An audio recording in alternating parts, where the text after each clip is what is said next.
वृंदा से तुलसी बन जाने की पवित्र गाथा। पौराणिक काल में एक लड़की थी, नाम था वृंदा। राक्षस कुल में उसका जन्म हुआ था। वृंदा बचपन से ही भगवान विष्णु जी की परम भक्त थी। बड़े ही प्रेम से भगवान की पूजा किया करती थी। जब वो बड़ी हुई तो उनका विवाह राक्षस कुल में दानवराज जलंधर से हो गया। जलंधर समुद्र से उत्पन्न हुआ था। वृंदा बड़ी ही पतिव्रता स्त्री थी, सदा अपने पति की सेवा किया करती थी। एक बार देवताओं और दानवों में युद्ध हुआ।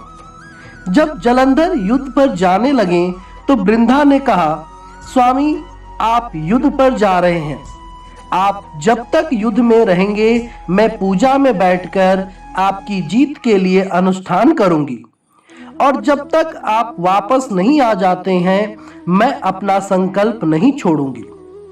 जलंधर तो युद्ध में चले गए और वृंदा व्रत का संकल्प लेकर पूजा में बैठ गई। उनके व्रत के प्रभाव से देवता भी जलंधर को न जीत सके। सारे देवता जब हारने लगे तो भगवान विष्णु जी के पास गए। सबने भगवान से प्रार्थना की तो भगवान कहने लगे कि वृंदा मेरी परम भक्त है, मैं उसके साथ छल नहीं कर सकता। इस पर देवता बोले, भगवान दूसरा कोई उपाय भी तो नहीं है, अब आप ही हमारी मदद कर सकते हैं। भगवान ने जलंधर का ही रूप रखा और वृंदा के महल में पहुंच गए।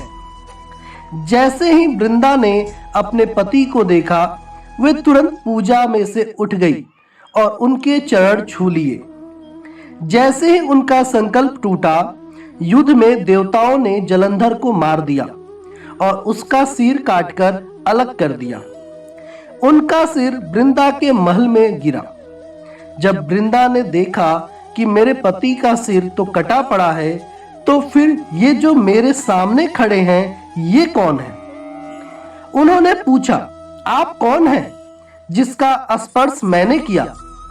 तब भगवान अपने रूप में आ गए, पर वे कुछ न बोल सके। वृंदा सारी बात समझ गई। उन्होंने भगवान को श्राप दे दिया, आप पत्थर के हो जाओ। भगवान तुरंत पत्थर के हो गए। सभी देवता हाहाकार करने लगे। लक्ष्मी जी रोने लगी और प्रार्थना करने लगी। तब वृंदा जी ने भगवान को वापस वैसा ही कर दिया और अपने पति का सिर लेकर वे सती हो गई। उनकी राख से एक पौधा निकला।